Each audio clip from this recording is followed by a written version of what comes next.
Необычная премьера с тривиальным названием. Актеры Башкирского театра кукол готовят новогодний спектакль «Волшебные приключения игрушек».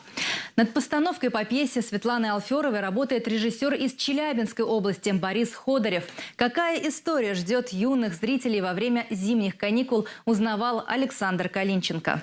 Будьте как дома, да ничего не бойтесь. Добрые персонажи еще и наивны. Их не смутила сомнительная наружность незваных гостей. Да и возможно ли себе такое представить, чтобы кто-то решил попасть в дом к Деду Морозу ради кражи детских писем?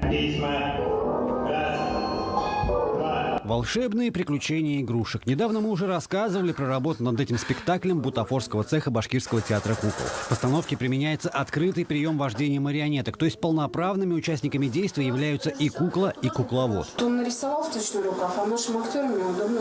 А некоторых персонажей в этой новогодней сказке играют сами актеры. Роль главного антигероя, злого и по-своему несчастного Недоделкина, исполняет Вадим Габидуллин. В его руках молоток. Добрый малый, но немного, скажем так, недовоспитанный, что ли. До премьеры еще больше недели, но труппа готова отыграть спектакль уже хоть завтра. Постановкой руководит приглашенный режиссер Борис Ходорев.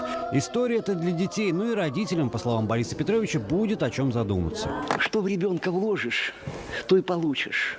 Вот этот Недоделкин, он их этой своей отрицательной энергией накачал и отправил на плохое дело. Вот так и родители. Чем ты доброты в него больше вложишь, да, и щедрости своей душевной, тем он потом по жизни пойдет с этим.